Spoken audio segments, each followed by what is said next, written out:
Manchester United fans, good evening. Good evening. We are seeing already ex-pros coming out, ex-players of Manchester United coming out and asking questions about Sesko. Now, I'm not even doing an intro with this one because I'm angry tonight. I'm angry tonight. I hope everyone's well. Look, it's hard enough being a player for Manchester United. We know that. The pinnacle for some players. It's not been that over the past few years, but it has always been the pinnacle to play for Manchester United. And what we are witnessing here, which just baffles me, what we are witnessing here is Louis Saha coming out. Louis Saha coming out and saying, I've got a quote. You know, I always come prepared, people. You know, I always come prepared. And we'll get on to Nicky Butt in a second. So Saha said, I think he's capable if the manager managed to get that link between the midfield and striker. Unfortunately, we didn't get the midfielder we wanted. We're still very weak in that department. And this is why I think Sesko will struggle maybe a little bit until we get that sorted. Saha, Louis baby. Benjamin Sesko is a new signing at Manchester United. We should be throwing our support behind this striker. And I'll get on to Nicky Butt in a second. When I read what Nicky Butt said today, it just made me angry. This lad hasn't even started in the Premier League for us. You can go on about the Grimsby game as much as you want. That was Grimsby. The whole team was horrendous. The fact that I am seeing ex-players coming out and questioning a new signing for Manchester United in the striker position, it just absolutely baffles me, chat. It baffles me. Now, Nicky Butt come out today, very vocal, which surprises me because Nicky Butt doesn't really say much normally. Doesn't say much normally, but he said, so he was asked if he was impressed by Manchester United's summer business. Butt told them, I wasn't. I know Cunha has done really well over the last couple of seasons, but I would really like an experienced striker. So what, were we going to keep Garnacho? Is that what we were going to do, Nicky? I hope I'm wrong. I hope you're wrong too. And I really hope that Sesko scores goals this season so you can come out and apologise. But I really think that they're making the same mistakes with Sesko as they did with Rasmus. A young player coming in with no Premier League experience. It just feels like history repeating itself. Am I missing something here? Has Benjamin Sesko not played at a Euros? Has Benjamin Sesko not played in the Champions League? Has Benjamin Sesko not played in the top tier of German football for the last couple of years? Is Benjamin Sesko not someone that a lot of clubs were looking at originally? This Manchester United fans has got to stop. Like, at what point do we as fans, and I went at Robbie Earnshaw yesterday, but I'm going to go at these players today. And Nicky Butt won a lot at Manchester United. Nicky Butt was a fantastic footballer. But at what point do we stop listening to these people? At what point do these people stop getting the airtime to come out here and say these stupid things? Like, we've got the Manchester Derby coming on Sunday. The Manchester Derby. And we're listening to ex-players questioning a new signing who we are hoping will start on Sunday and are hoping that will score goals. Like, I don't see where these ex-players comprehend what comes out of their mouths. I mean, we've had to listen to it for years with Rio. We've had to listen to it for years with Gary Neville, who has come out sometimes and said some stunning stuff, but other times you go, Gary, what are you talking about? Like, what are you actually talking about? So today, I'm really frustrated. I'm frustrated that these people are coming out and questioning a striker who is 22 years old, who has scored goals in top leagues, who's scored in the Champions League, are coming out and saying that this could be another Rasmus Hojlund. Rasmus Hojlund, let's not forget, had come off the back of scoring 11 goals for Atalanta in his breakout season in Italy. I just don't understand where the logic is. And there has to come a time where instead of coming out and calling out nonsense, come out and back the players that are playing for your club. Nicky Butt is a Manchester United fan. He will know that what he says will have a lot of gravity with Manchester United fans. He knows that. I don't understand why we do this. Let me just say a couple of hellos before we continue with this. So Chappie says he's only just arrived and this question is being asked. Really? Give the lad a chance. I completely agree and hope you're well, Chappie. PW says Timo Werner version 2.0. Okay, that's absolutely... Look, you're entitled to your opinion. I don't know if you're a United fan or not. Evening, Jamie. Good to see you and hope you're well. Yo to my step bro. Good to see you, bro. Ben says ridiculous to make these sort of comments. And this is the thing. It is ridiculous to make these comments. Let me put it. I'll put it exactly how it is as a Manchester United fan and with these ex-players. These ex-players are still talking that we should have got Declan Rice, like we should have got Harry Kane. These boys were never coming to Manchester United. We all have a wish list. We all dream of players that could, that we'd love Yamal. We'd love Lewandowski. We'd love these. Oh God, you know what I mean? It just frustrates me. Vinny Jr., we'd love these top players. They're never going to come to United. United, as they know, and Nicky Butt is so close with the club. He knows people still at the club. He knows that Manchester United are not at the level to go and sign these players. It's amazing that we brought these type of players in already. And he follows it up. And do you know something? At the time, I said I wanted Watkins and I'd die on that sword. But at the same time, we've got to be backing these boys. Once they're in a Manchester United shirt, regardless of your thoughts, you have to back them. I sit there and I think, where do these people get off coming out and saying these things? Moxie, good to see you, mate. He says, just popping in, say hello. Those folk bad-mouthing Sesko need to F off. He's hardly kicked the ball for us.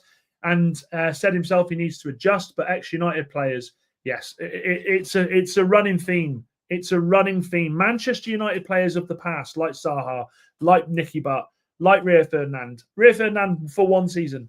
They weren't in a team where it was an absolute mess. They were managed by a manager who demanded elite football, demanded an elite mentality. Okay. They joined a team where they were not coming in there as the big star. They were coming in as just another clog in a world-beating team. This is a completely different time, and I think this is why I don't understand how these people should be allowed to speak about it. To come out and say Sesko's not the right choice, it just you're killing the lad before he's even really got going for Manchester United, and this is where we are at the moment in a season where it is going to be a season-defining season for Manchester United. We're either going to do poorly, and Ruben will go, and we'll be without European football again, or just maybe this team will pull together, band together, and we'll go out there and do something crazy and get into the European competitions. But we certainly, after 4 games, should not be coming out and questioning these strikers. Coming out and question the Cunha move, man. Every Manchester United fan knows that Cunha is the right decision. He has shown already in such a short time that he is going to be a big part of turning us around. And to come out and say, "Oh, I wasn't really sure we should have gone for him," I'll quote it again. He said, "What did he say? I know Cunha has done well over the last couple of seasons, but I would have liked an experienced striker."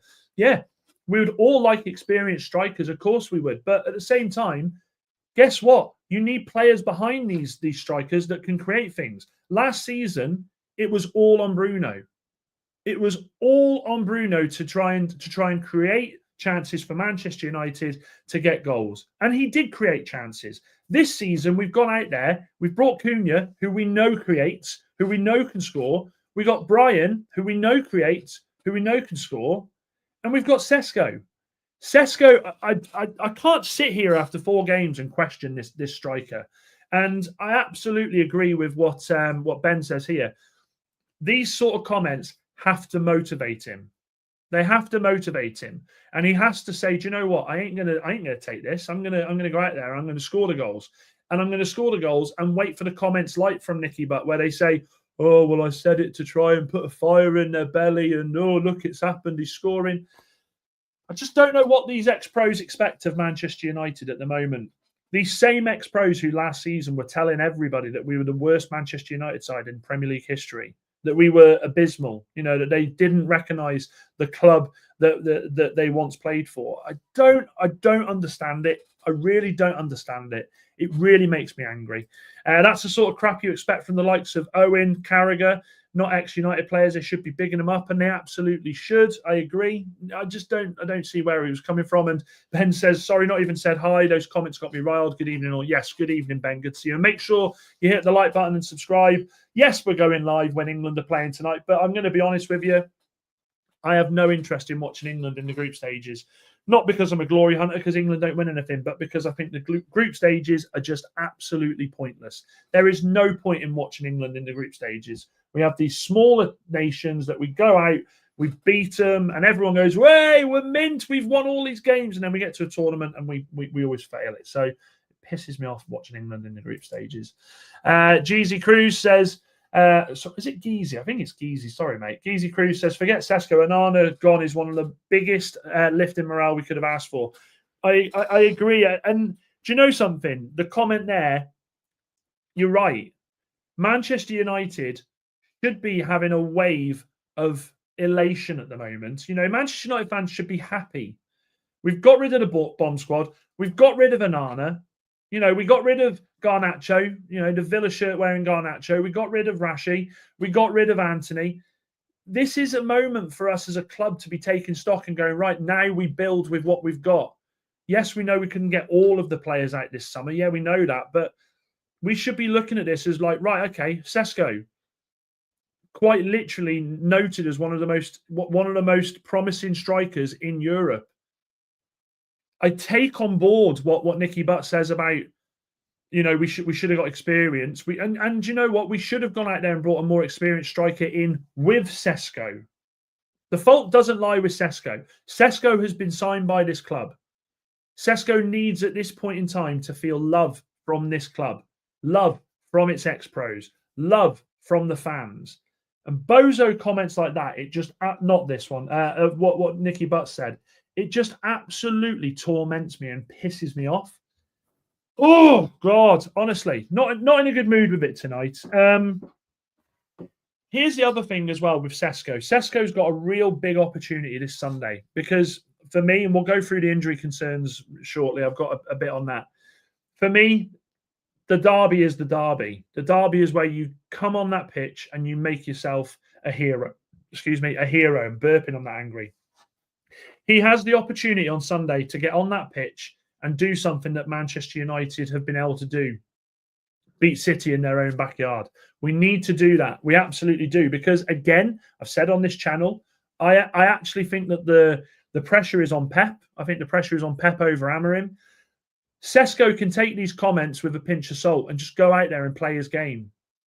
I saw some fans moaning about the fact Slovenia lost against Switzerland. And I was like, what are we doing here? What are we doing here? So I'm putting my full backing behind this lad. Yeah, I wanted Watkins, but he's a Manchester United player.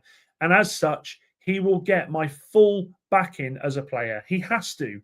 If he goes on and gets 15 goals this season, we can look back and go, what the fuck was he talking about? What was Nicky Butt talking about? It just absolutely, it frustrates the hell out of me. It frustrates the hell out of me. Jamie says it's a piss take. I only ever see United ex-United players running the team down. No other teams ex-pro run there. Yeah, and this is true. This is so true, Jamie. Jamie Carragher will come out and defend his players until he's got no breath left in his body. I don't know whether it's because the ex-pros have seen us so bad for so long that that's all they feel now to Manchester United players is a sense of disappointment. You know, we've signed Sesko. It probably, you need to be behind them. Nicky Butt has been there. He's been there when it's been tough with United. When we went through the season, when Arsenal really hit their top, they peaked and they were winning the Premier League. They won the double. He knows what it's like to feel frustration from fans. He's a Manchester boy. Back your players. James says, what is up with some people? Sesko has only just joined. This is true, James. Honestly, if we'd have been looking at this as his second season, he's come off the back of a season that Rasmus had last season, then you'd go, he's got to prove some doubters wrong here, but let him get his foot through the door. Like, what are we doing here? What are we doing here? Ben, the Chinese was absolutely delicious, but I am now on a diet where I'm only allowed 600 calories a day. I've drank a lot of water today, so if I go, it's because I'm not used to having my stodge. But day one, and we're going okay, but it's going to be tough. Oh, Goat Father, good to see you. Says, evening down and chat, ignore the noise. Sesko needs time. 12th man, we're taking the mick out of our big German striker. These strikers are not fully developed, and people are already writing them off, and they are. And look, you know, there's some clubs on 12th man who I think need to have a look in-house before coming for other teams at the moment. Because Arsenal, you know, so much promise. Apparently, they're looking like it's going to be the same old for them. You know, always the bridesmaid, never the bride. City, I can't listen to City fans at the moment talking about other clubs. You've got so many issues at yours, so don't come for our clubs. Look after yourselves. Geezy Cruz says, train this lad. We've got huge potential with Prem League, with Prem proven strikers in. We can't be writing a 22-year-old lad off who's scored goals in the German league, who's scored in the Champions League, who plays international football, who's played at a top tournament in international football. We can't be writing these lads off. We've got to be absolutely defending them. And that's what I will do. I will sit here as a Manchester United fan and I will defend my players when they need defending. Like, honestly, Kev, good to see you, mate. Good to see you. Hope I haven't seen you for a couple of days, mate. I'm getting withdrawals. I paid no attention to this nonsense, Dan. The gram from Catherine Tate's sketch shows some. Yeah, what did she used to say? What a liberty? Was it what a liberty? No, that was the other one. That was the bold guy, wasn't it? Anyway, if you've just joined, we are talking about the fact that Sesko is catching strays from Nicky Butt and Louis Saha. The thing we've got to get used to now, unfortunately, is because of Sky Sports, because of TNT, because of, in fact, Amazon aren't so bad. I can listen to Alan McCoist until I'm 90. I love Alan McCoist, but we've got to listen to some of these ex-pros who've played the football, played in the Premier League, who've got all these appearances behind them. We've got to listen to these bozos tell us as fans how a player should be, what they should do. And it really frustrates me. It absolutely frustrates me. Like, oh, God, it just pisses me off, man. Honestly, fuming tonight. Anyway, the news as well coming out. If you watched the show last night, we were talking about Manchester United looking like they're going for midfielders in January. Do you remember how I sat here and I told you all that there's no way we'd go for Baleba or people like that because it just wouldn't make sense and we'd go for a loan signing? Well, the reports coming out that Manchester United, to combat the fact that Casemiro is coming to the end of his contract with Manchester United at the end of the season, will be looking at 3 midfielders. And those midfielders are Ruben Neves, Baleba, and Adam Wharton. That, to me, already tells me everything I need to know, that Manchester United are already thinking about the big signings in the summer and not looking in January. It would make no sense for us to try and go out there and try and make a big signing in January. It just doesn't happen like that in football anymore for us. So what I want to know from you guys in the chat is, as a midfielder, who are you taking? Because for me, if you bring in Ruben Neves in, he is a replacement for Bruno Fernandes. He's not. I don't put him in the CDM role in the Premier League. I think he's too creative to do that. I also think out of the two of them, I think we go all in for Baleba, because Wharton, for the English tax, there's no way that we'd sign him. There's reports today that even Real Madrid are looking at Wharton. So I want to know in the chat what you guys think. Are you of the same opinion as me that we go for Baleba, or are you thinking that we get it done in January? Because stranger things have happened in football. There is talk that Crystal Palace star Wharton is the top of the list and has been touted for a big move since making the transition. Although, here's where it is with Wharton, because I think Wharton will have looked what had happened over the last the last few weeks with the transfer window with Gahey, and I think conversations with him and a big club, I think he will be in that office to Crystal Palace towards the end of the season, saying, "Look, we've won the FA Cup together. We're obviously playing in Europe. I want to go this summer." It's going to be an interesting summer for midfielders when we get there. I mean, we haven't even done this season yet, but you catch my drift. And Arna single-handedly put this club back so badly. It's 95% his fault. We got 15th last season and knocked out of Europe. He was arrogant about it and wanted more dough. Glazer's hitman. He was the epitome of a Glazer's signing. I'm so glad that we will not see this fool in a Manchester United shirt ever again. Needs to be January. I think leave it until the summer, and too many other clubs will be circling. Ben, I think this is the problem, though, isn't it? Manchester United have set their stall out. If we're already talking about it being a summer transfer, the other thing as well to look at is the wages that we'll save with Casemiro. That'll factor into the decision that Manchester United will make when it comes to going out there and trying to sign these lads in the summer. I think it's going to be an interesting one. I do. I think Manchester United absolutely have to put the work in for these players as soon as January comes and goes. Because I honestly still see it that we go out there and we get someone like Conor Gallagher on loan. I don't see us going and buying big in January.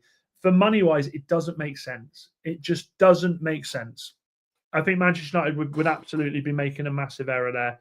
Utilise the fact that you've got the season now to identify the player you need in that position. Belaber's fantastic, but he's not had a great start to the season. There could be more that we're scouting. There could be other players in Europe who we look at and we say, for nowhere near as much money as what Belaber is wanted for, we can go out there and get a player like that. So I think United now this summer utilise and also look around them as well, because there are clubs that aren't doing as well at the moment at the start of this season that I think if it continues like that at the end of the season, you'll see the players wanting to leave. So I think Manchester United need to be smart. They need to utilise the fact that they've got a whole season to plan what they want.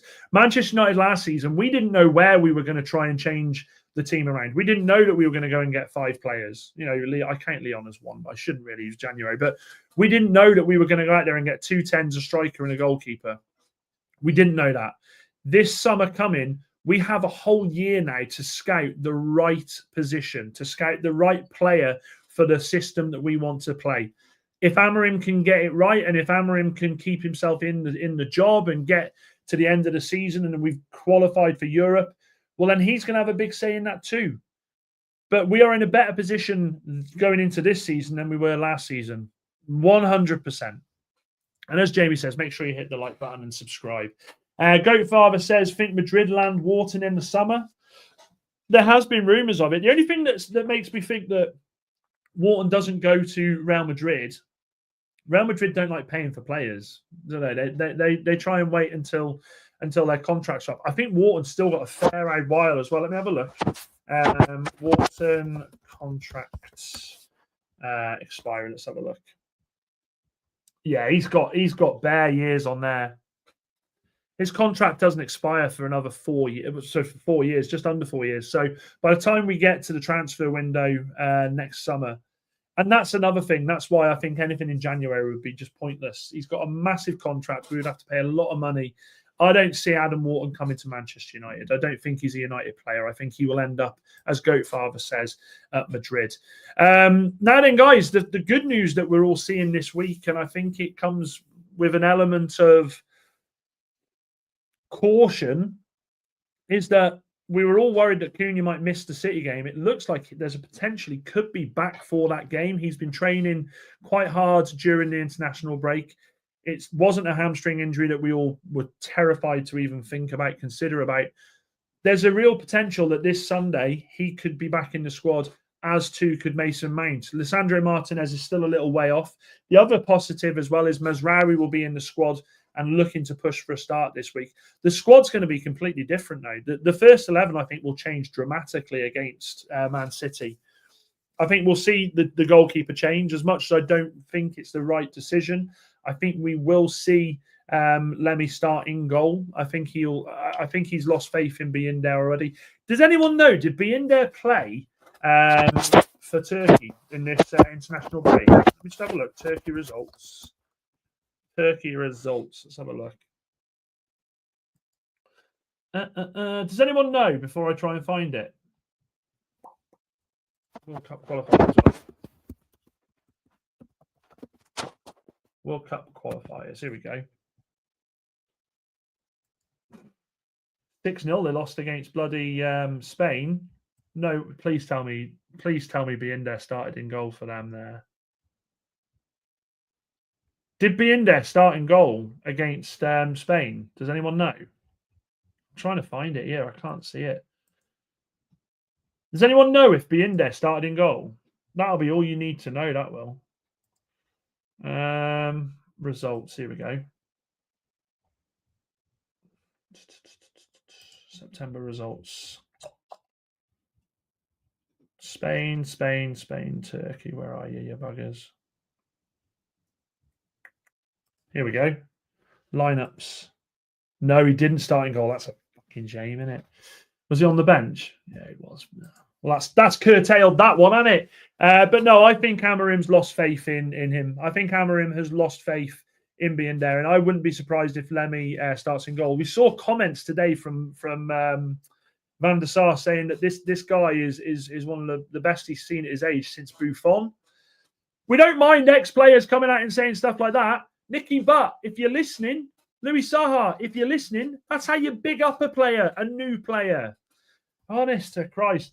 But Lisandro Martinez will be out. But I think the team will be different because I think we will see, obviously, Lemmy in goal. I think the back three will stay the same. I think you'll have Lenny Yoro, De Ligt, and you'll have Luke Shaw, all three of which look like they've come back from international break unscathed. It's what they do on the wide right that I think is going to be interesting. Will he stick with Diallo, Ahmad, and will he put Dorgu back in at left wing back? Because we know that Dallow's a little bit, I think he's still struggling with the injury picked up on international duty. And then it's the midfield. So Cunha coming back could either be a blessing or a disguise, because if he comes back, will they put Bruno Fernandes back into the midfield with Casemiro? If they do so against Man City, that midfield is not strong enough. Regardless how bad City have played this season, I still would rather Bruno in the 10. But then if he plays him in the 10, do we see Sesko on the bench again and he starts Cunha up top with Bryan just behind? There's so many ways that this team can line up on Sunday. Like, for the first time this season, obviously we had sort of inklings that Sesko might start, but I don't know who he picks for this team. I don't know who he starts in the team against Man City. It's a real humdinger, this one. Carrick was a maestro in our midfield, simple yet effective, no more balance since his departure. Carrick doesn't get enough respect for me. Doesn't get enough respect. And Jamie says, I think it needs to be Ugarte and Mainoo in central midfield this season, with Cunha and Bryan and Sesko in front of them. Not sure about Ugarte, Jamie. I can't lie. I don't think Ugarte is it for me. I think he's had enough opportunities. I thought he was appalling against Grimsby. I know we backed Sesko a little bit, but this guy's played in England now for over 12 months. He was appalling against Fulham. I worry about Ugarte. I think the writing's on the wall for him. Ben says, worries me he could be back so soon. Our medical department hasn't been the most reliable. Fear he could play and make it worse. And you know something? This is where you have to stick or twist with Cunha, isn't it? Do we give him, if he is close, do we give him the extra time and say, don't even think about City? Let's play you against Chelsea, because there's nothing wrong with dropping him against City and putting Bruno in that 10 and unleashing Sesko up top and giving Mainoo, I think, the opportunity. I wouldn't be sat there crying in my milk about it. In fact, I'd actually say that's a balanced side. And I think it works. I mean, it works more in the midfield. So I hope we don't rush him back. The thing is, and Ben, you're right. You're absolutely right. Manchester United for so long have been famed for rushing players back and causing more injury. We've seen it so many times. Lisandro Martinez is the prime example. That guy has come back, got injured, come back, got injured. We've missed him because of it. So if I'm United, if I'm Amorim, I'm using my noggin here and I'm saying City away, no chance. Let's get you fit for Chelsea at home. And I think that'll be it. What's that? When's Chelsea at home? I think it's a week on Saturday, isn't it? Let me have a look at that. No, I don't want to sign into BBC. You know about. I don't want to sign in BBC. Man United. So fixtures. Yeah, so it's a week on Saturday, 5:30 kickoff as well, yo. I would be holding Cunha back for that game. I don't think it makes any sense in the world to be bringing him back. Look who is back in the building. I was only thinking about you yesterday, Lucas. I was only thinking about you yesterday. I was worried. You've not been here for a while. I hope you're well, mate. Good to hear from you. Really good to hear from you. Hope everything's well your end, my friend. Geezy says, to be honest, the role Carrick played was so underrated. I think it's his position that loses us games post Fergie. What would we do? We're crying out. We're crying out, dare I say, for a Nicky Butt, for fuck's sake. Do you know what I mean? Considering he's annoyed me. But yeah, Michael Carrick in this team would be incredible. And Michael Carrick in this midfield would allow Bruno to play central midfield. Hands down. It would. Because Carrick was always so tactically perfect in what he did. Understood his role of picking the ball up from the back three. Who's that messaging me? Picking the ball up from the back four, sorry. Starting the attacks. Whose message there? Oh, Wolfie. Poor old Wolfie. So we absolutely miss players like this. The problem is players like Carrick, they don't come around very often, do they? Big up, Shane. Good to see you, my man. Really good to see you. And Jamie says definitely when there was world class like Edwin. Oh, again, look, if Lemmy comes to United and has half the career, achieves half the things that Van der Sar achieved, honestly, I think we've got a top goalkeeper there. Hi, Dan. Quick question to test your knowledge or grey matter. What is the largest number of United players that have played in a single England game? Any thoughts? It's got to be back when. It's got to be back in the late 90s, hasn't it? Because back in the late 90s, you'd have had Beckham, Beckham, Gary Neville, Scholes, Butt. Who else would you have? Actually, do you know what? That's Andy Cole when he was picked. Teddy Sheringham. I mean, there's 6 players you could have in the squad there. Phil Neville. That's 7. And then actually later than that, you had Ben Foster, Carrick, Scholes. No, Scholes wasn't there then. Hargreaves, Rooney. That's a great question. Chat, get on this. I think in a single game, I reckon 4. I'm going to go 4 in a single game. It's got to be 4. Beckham. There's got to have been a game where Beckham, in fact, 5. There's got to have been a game where Beckham, both the Nevilles, Nicky Butt, and Paul Scholes have played together. Oh no, because Beckham. Yeah, I'm going to go 5. I'm going to go 5 with that. Ben says, I think this team would benefit more having Part than Carrick.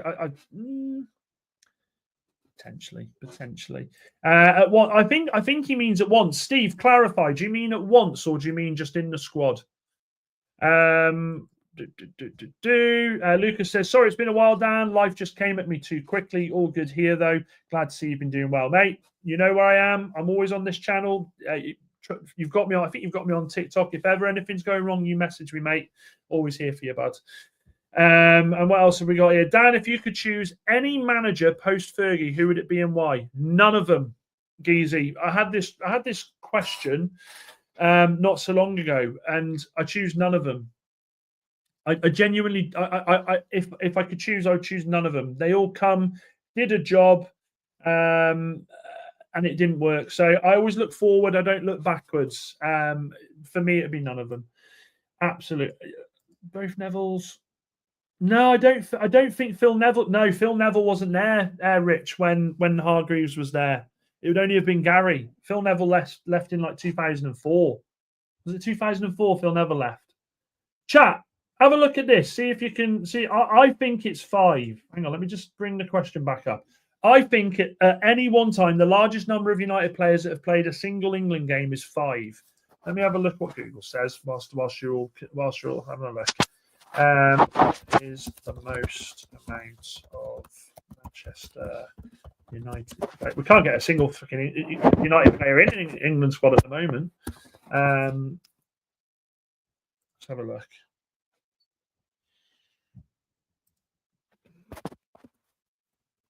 Same game.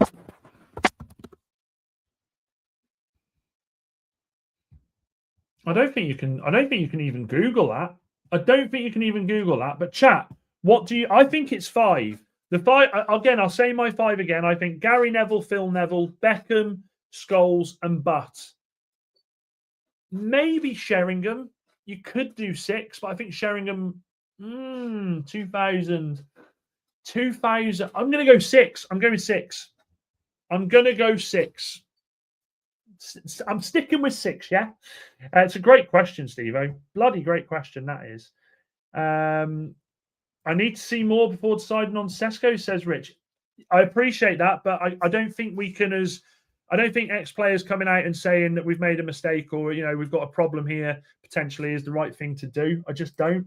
Amrit says, Dan, I think the biggest problem are these legends. They need to realise they influence where they influence on a fan base, whether a player performs or not. A legend's job is to support them, nothing else. Look, I'll tell you a story. I'll tell you a story about when I went to watch United against Reading in the FA Cup final. FA Cup third round, all over the place tonight, mate. And the only reason I'm labelling this one is because we got corporate for it. It was brilliant, absolutely brilliant. And the legend we had walking around the table was Clayton Blackmore. Legend, yeah, legend. I love it. I love Clayton. Anyway, at the start of the afternoon, he stood up there and he did give his speech, and he said, "Got to get behind these lads. Ollie's inherited a team here. There's some good players here. I back them. You know, we've got to get behind them and stick with them. Make sure you do." That was him saying, "Get behind the players," regardless of how poor we were at that time. I watched him wander around the tables, and after every table, he had Guinness after Guinness after Guinness after Guinness until he finally got to my table. And side story, Mrs. Robinson, he went to Mrs. Robinson, suppose you want a picture, and she went, "Who are you?" I could have, oh, God. Anyway, I said to him, I noticed he'd had about 6 or 7 Guinnesses, and I said, "Clayton, what's your real thoughts on the team?" He went, "They're absolute shite. Get rid of all of them." What I'm saying is, in front of a whole room of Manchester United fans, he backed those players. Ex-players have to do the same. Simple. And Fergie was absolutely one of a kind. Ben's going 6 as well. Isaac, good to see you, my man. He says, "I'm back, Dan. Very, very busy with work and other things recently. Just haven't had the time to join the streams. Unfortunately, the earlier streams are slightly more difficult for me as well." We had to move it from 9 because Mrs. Robinson, I think, was going to leave me. I thought she was going to leave me because I was just out of the marriage for so long in an evening. Doesn't matter how many, still couldn't win the World Cup like West Ham. Here he comes in, Lucas, with that. You're starting to sound more and more like Lawless every day. And Isaac also says, "We effing hate Derby County. We hate Leicester too. All we care about is Postecoglou." You can't really be happy with that. You can't really be happy with that signing. God, as a manager, man. Oh, no, he says, "Dearie me, Dan, I'm preparing myself for 10 players injured and as many goals conceded per game." Geezer says, "Okay, if given a choice between Zidane and Pep, who are you looking to join Man U? Who would you pick?" I'd pick Pep. I'd have to. Even though I think Pep is nearing the end of his cycle as a manager for winning everything and just being a trailblazer, Zidane's been too long out the game for me. Zidane, managed Real Madrid, left, went back, won a few things, left again. And I think he's due to be the next France manager anyway. But I wouldn't have Zidane. I think Sesko is improving. Who's that? That's the Discord. I think Sesko is improving with each game. We need more balls in the centre and he will blossom. Well, Manchester United, John, to be fair, can't be accused of not putting more balls in the box because they have been doing so. They've been what's this? England 0-0, if anybody's even interested. I've got 0 interest in England, man. We have been putting more balls into the box. I think our stats of getting them into the box is one of the highest in the league. Sesko is a special type of player because he can finish, he's quick, and he's good in the air. We've got three perfect traits there that we can absolutely play to for this lad. We just have to make sure we do it. You know my thoughts on Rasmus. I said at the very end, I think there was a chance for us to really. I thought we should have kept him as a squad player, but Sesko's a different player to him. He's an absolutely different player, and I think Manchester United ex-legends absolutely need to give this guy a fucking chance. When I read these things, I just sit there and I go, how are these people still allowed to talk about Manchester United? How are these ex-players allowed to come in and say what they say about Manchester United? I just honestly, it absolutely infuriates me. I could think of nothing worse. It really pisses me off. Sophie says the return of Rashford smash then likes up people. I'm happy to quell that right now. Apparently, according to Fabrizio Romano, Rashford will not be coming back. But Barcelona, I don't think Barcelona have released anything really about the lad. Don't worry about it. And that's funny because I was thinking this the other day. I think Zidane would be perfect for United, would be perfect in the sense of someone who all the players would respect and used to dealing with squads and big egos. You say that, Isaac, but Man United they've had managers that have managed big egos. Jose Mourinho has managed them all. I don't see this chat with Zidane. I don't see this chat as Zidane being a manager that could come in and do something at Manchester United. And look, I'm perfectly happy with Ruben. I'm going to give Ruben time. I've said that all along. But I think what we need to look at here and focus on is just these ex-players keeping their mouths shut and just sticking to what they know, which is absolutely not Manchester United and how they play at the moment. Paul says Amorim out, in. I will tell you something right now. If Nuno come to Manchester United, I would cry, because Nuno is the epitome of, and I hope Nottingham Forest fans don't think I'm being disrespectful here, because I'm not trying to be. Sometimes managers go to a club and it just works for them. I don't think he should have left this season. This isn't a Nottingham Forest channel, but I will give my thoughts on it. I think it was a gung-ho decision to get rid of him, especially so early on into the season. But Nuno, I don't see Nuno getting a top job after Forest. Unfortunately, I just don't. And Anthony, good to see you, my man. Really good to see you. Well, one of the very best got released by Forest last night. Is Nuno really one of the very best? Is Nuno is he one of the very best? I think he's a decent manager. I don't think he's one of the best. Nuno did good at Wolves and at Forest. To be fair, I don't think Ange's going to work at Forest, and Wolfie having a meltdown. Wolfie is the king of turning it into his. Wolfie is king at turning it into a way that he will sound it like it's the most incredible thing in the world. That's why I adore Wolfie, because he's just honestly different gravy, that lad. Honestly, the West Ham game was such a weird game. Both teams were incredibly poor. I think for most of the game we were slightly less shite, but ended up getting battered. And I rate Nuno over Pep any day of the week, says Jarl. Wow, you think you've Jarl, I love you. You think you've heard it all. God, sorry about that. You think you've heard it all. That is. I haven't seen Niche Fan in here for a while, and Niche Fan is normally the one that comes with a comment that takes my breath away. I'm not sure I can get on board with that one. Not sure I can get on board with that. Anyway, moving on slightly. Need to check Wolfie reaction to Nuno going. Haven't had a chance yet. It's on my. I'll have a look at that, and it is a wild comment. I agree. Big up Iniesta. What I want to ask you all, and there seems like there's a lot of rival fans in here, so that is the perfect time for me to ask this question, because I value rival fans' opinions. You know this. We have banter. What is your score prediction for Manchester United against City at the weekend? It's at the Etihad. I've ruffled feathers, I think, and I may sound crazy, but I have gone with a Manchester United win. I'm going 3-2. I think it'll be a high-scoring game. But I think Manchester United can go to the Etihad and play without fear this weekend. I absolutely. Oh, there we go. Is it a loaded? Well, thank you very much, Loaded Mag Boys. Absolute superstars. Thanks for that. I really appreciate the raid there. I think Manchester United can absolutely go out there and get the win. I do. I think City are playing at the moment the most un-City way I've seen since Pep's been there. You can gloss over the fact that they won 4-0 against Wolves, a Wolves team that have been absolutely decimated. I think Manchester United have a habit under Ruben Amorim, whether we like it or not, of turning up in the big games. They seem to get up for it in the big games.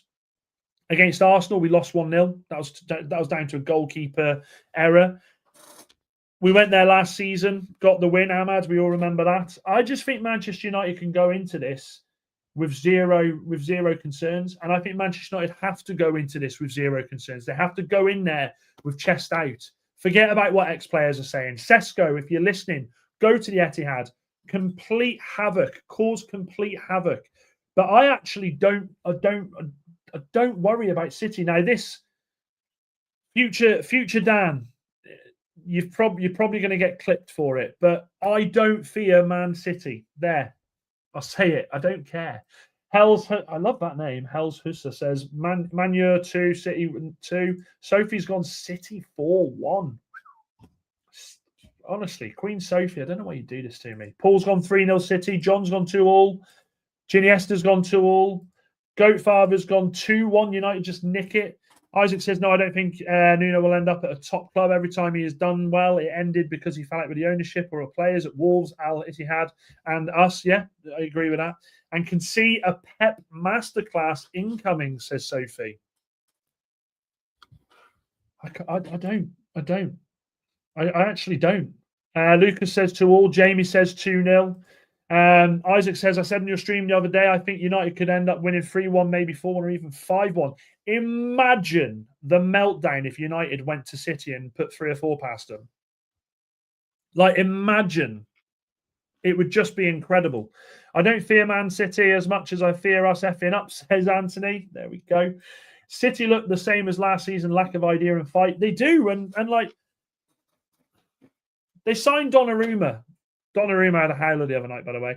They signed Donnarumma, and it's like they think that that's just going to change everything about the way they play. Manchester City don't have a right back.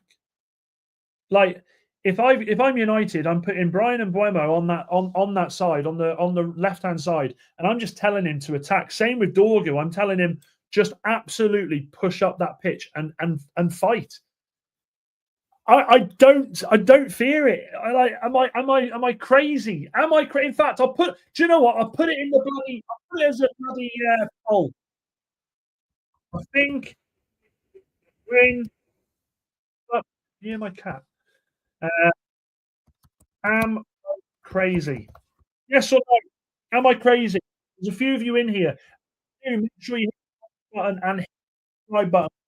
Definitely trying to grow at the moment. Everything that you do on that sense helps us along the way. Everyone rating City, they're going to come out swinging. Should they have come out swinging against Brighton? Should they have come out swinging against Brighton? I see an inconsistent season for Man City this season. I really do. Do you think Sesko will start now that Cunha is a doubt for the weekend? I do. I do.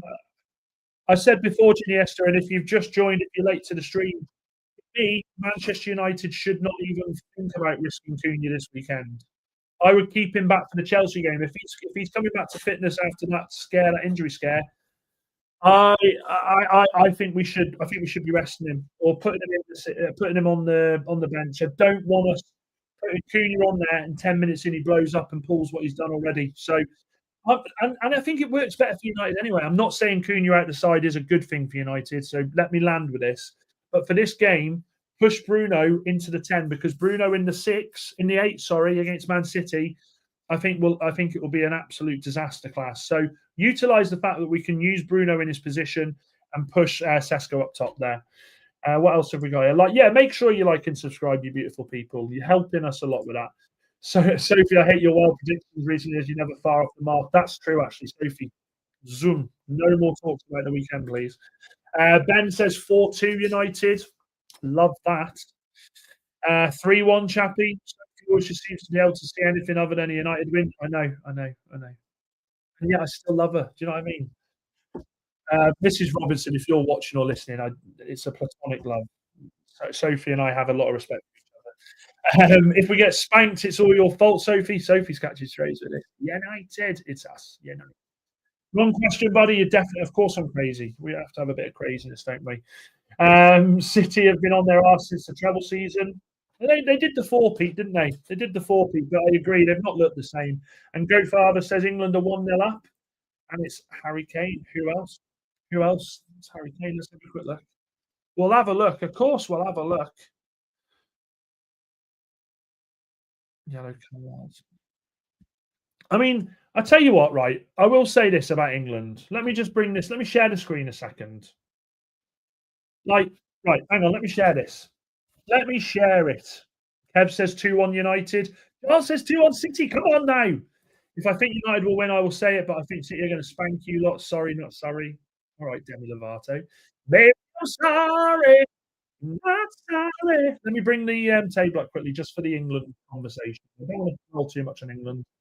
As much as I do love watching England, these qualifiers are a joke. And I'll prove why. I'll prove it here. England, if they continue this win tonight, we'll be on 15 points. We've got, what do we play? 8 games. We'll be 7 points ahead of second. Yes, okay, Serbia have got a game in hand. Like, what is the point in this? What is the point in these qualifiers? We're a win away from qualifying for the already. It just baffles me why we have to keep doing this. It just baffles me why they may as well with these bigger nations. I mean, Belgium as well, to be fair. Let's have a quick look at the other tables where the other big teams are. Let's have a look. There's got to be a group where you look at and you go, "I want to be in that group."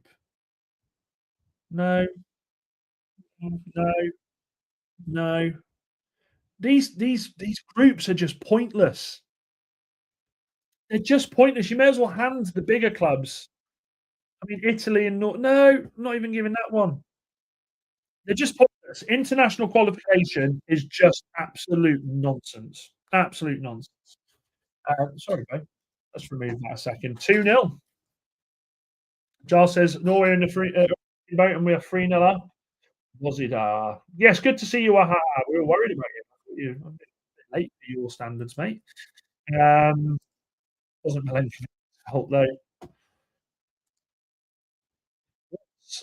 What's okay. Well, yeah. If you're all late to the show, the argument is that we are hearing the likes of Nicky Butt and Louis Saha already casting doubt on Benjamin Sesko's career at Manchester United before it's even started. Rival fans. I mean, I don't know if you have the same issue as we do, but when our ex-players, because they've won so much, and that isn't a dig, don't worry, it's not a dig. What I'm saying is the entitlement of these ex-players, it comes with the fact because they've won so much that they think they can come and say, United, nah, they're not good enough, we should be worried about them. Nicky Butt, knowing that he's a Man United lad, a Manchester boy, should absolutely be coming out and backing Benjamin Sesko. So was it Madueke who scored, by the way? Oh, Arsenal fans are winning the league now. Arsenal fans are winning the league now. It'll start. It'll start tonight. You watch. It'll start. The Arsenal fans will be coming out. That's it. Madueke. He's on fire. Niche fan, good to see you. We were just talking about you, mate. Sesko will be a goal machine. He needs time. Niche fan, I concur. I agree. He has to have chance. And Ali, good to see you. Really good to see you. Mills says Sesko hasn't even started a Premier League game yet. This is it. Please listen to me as I say this. And this goes out not just to United fans watching this. This goes out to all of the fans here. The sooner that we all band together and tell these ex-pros to get off our screens and try and tell us what we should think about players, the better. These ex-pros, yes, you had a career. Fantastic. Some of you haven't played the game for 20 years. Some of you haven't played the game for 30 years. Some of you retired 10 years ago. But the main thing throughout all this is some of the nonsense you spout about our clubs is exactly what I just said. It's nonsense. It's bullshit. We have to listen to this, and it absolutely infuriates me. Why should I sit there and listen to Gabiag Bondahor try and tell me about Manchester United? Why should I sit here and, again, what Haha said, and listen to Robbie Inshaw? Robbie Inshaw, your most famous trait is you're a quiz question. You're the answer to a quiz question, mate. Nonsensical.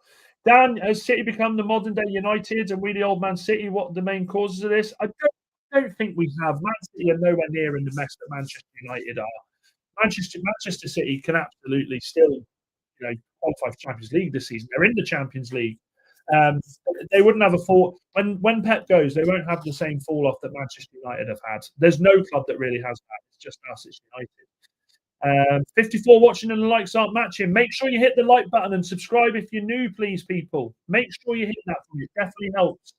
Jamie O'Hara, another one.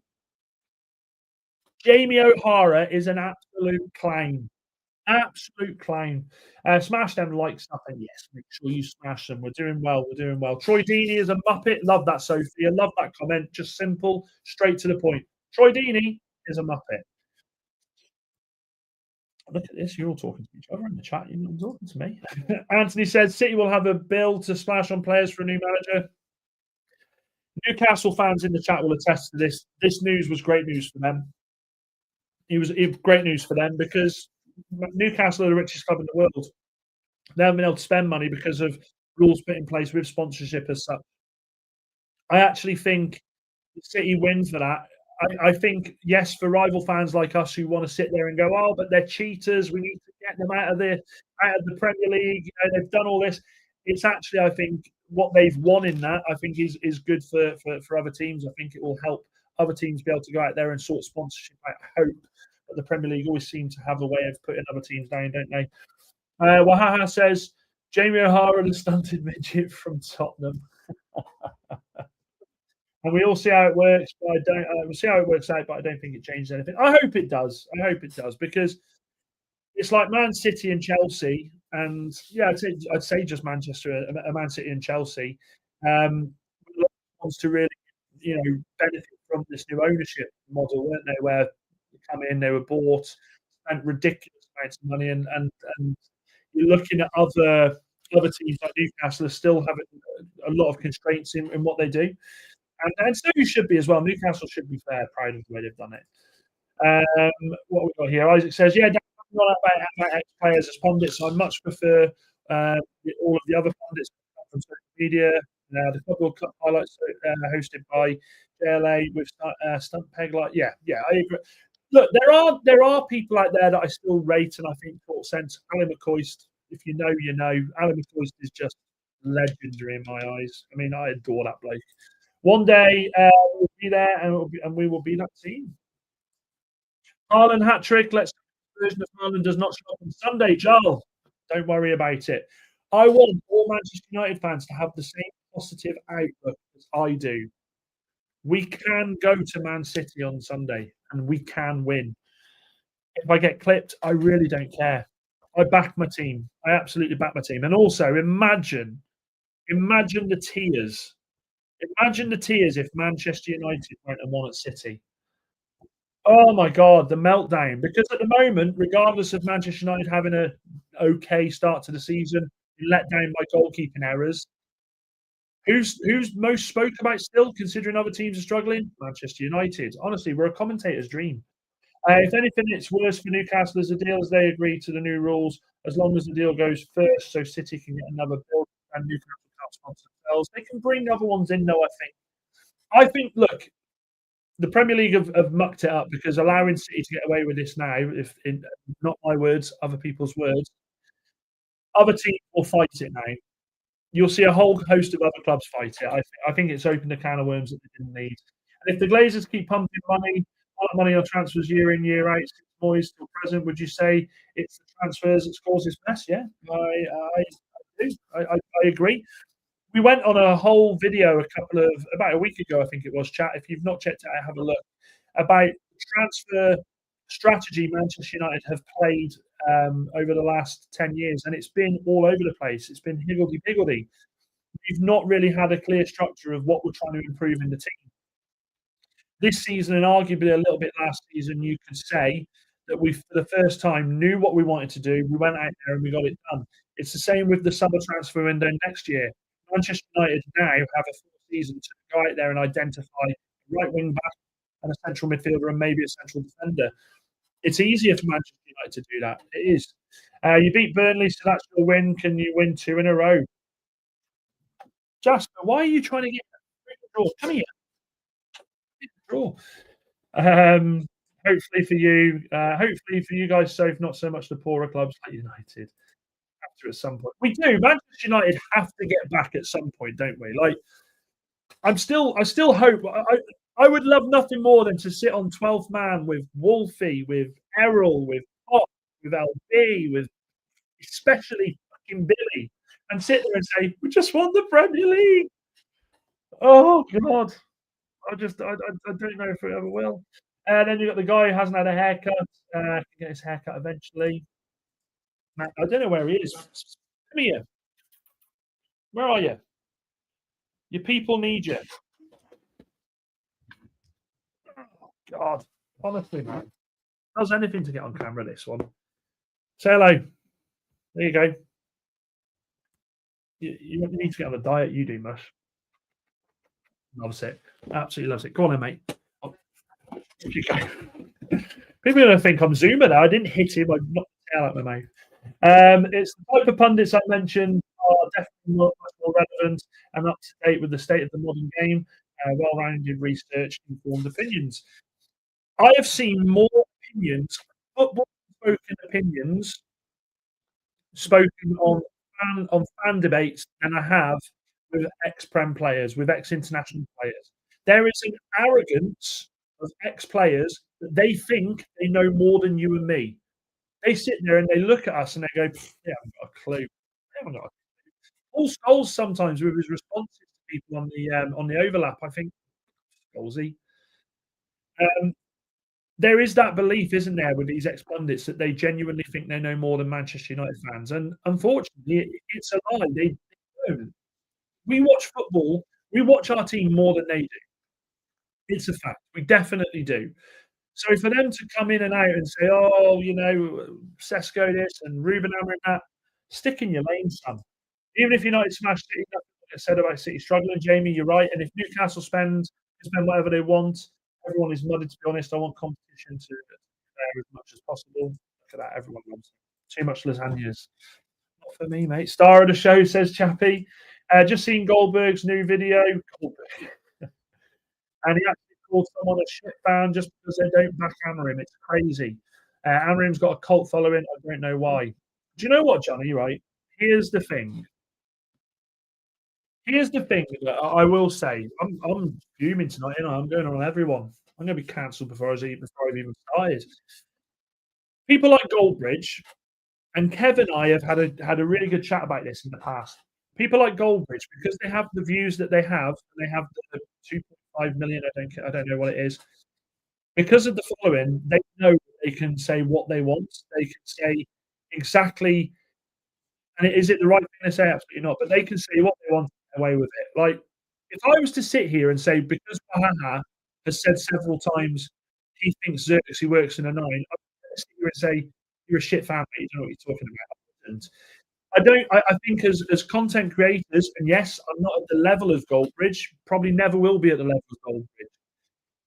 I think as content creators, yes, we can defend ourselves, and sometimes we do have hate come through, and that's part of the game. If you're not big enough and ugly enough to take it, then you shouldn't be doing it. But at the same time, I don't think as creators that we should be even even saying ridiculous things like that, like bringing ridiculous comments like that about your own fan base. Like, yes, sometimes fans make ridiculous comments, but this is an opinion show. We aren't Match of the Day. We aren't Sky Sports News. This is about opinions. So to come out and say, no, fans have their opinions. That is our right as football fans. And what he does there in doing that is he makes himself just as bad as the people he despises, which is the football pundits. They don't watch the games enough. Pundits are clueless. What is your opinion on social media and its influence in player power and performance on the pitch? Has it killed the game? Social media has a lot to answer for with the way younger footballers are nowadays. We only spoke the other night about how Manchester United youth players back in the day with YTS, they had to clean the boots of superstars. They had to help clean the changing rooms. You can't, you can't, you can't see that anymore. You can't see these young footballers do that. Can you imagine us going to Chida Obi? Right, Chida, yeah, you've trained well. Can you go and clean? I don't know. Biender's boot. No, not Biender. I wouldn't clean Biender's boots. Go and clean Sesko's boots. Go and clean. They wouldn't do it. Young players don't appreciate and don't learn what it is to be an adult, a man, before becoming footballers anymore. They just get given massive wages and they think they've made it and off they go. And that is everything that's wrong with football. And social media, as much as it does help people like myself, being able to come here and speak to people I would never have ever met in my life, and I love that, it does play a big part in the problem that we have with football nowadays. It really does. Scholesy is a joke on the overlap, especially when talking about other clubs, and United hasn't got. Yeah, I agree. And Goldbridge is on the. He's got to be Annie. Like, he's probably a really, in the face to face, he's probably a really nice bloke. Did you hear Lee Dixon the other night in the first England game talking about Elliot Anderson, saying he watched him at the weekend playing for Newcastle against Leeds? Like, another person that gets a lot of hate is Aluko, but she doesn't help herself with these stats. These pundits, they try and Just you're in the fucking bin, mate. Get out. Go on. These pundits think that they're smart because they write down little notes and they think they come there with all these stats. They haven't got a clue what they're talking about. Half the time, I think they're handed stuff to say. Valsy, good to see you, Vals. I haven't seen you for a while. Good to see you, my man. I hope you're well. Yeah, good to see you. Says Goldbridge goes too far, too opinionated. Dan United all the way. Exactly, agree. I heard that. And what else have we got here? Pav says, hi, Dan. Good evening. We could win the derby as Man City are shiter than us. Despite many signings.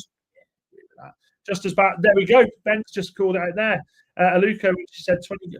The one with Aluko for me will always be the Dwight McNeil one, wasn't it? When she goes, you know, they got players like Dwight. What? No, do you? We pay money. We pay money for these claims to have a say. We pay our subscriptions, and we have to watch Steve Sidwell on there. And I just there has to be a time where it stops. Mark's got a history of it too. He did it under Ten Hag. He still even does the charge stuff in Ineos. I think he does it for views at this point.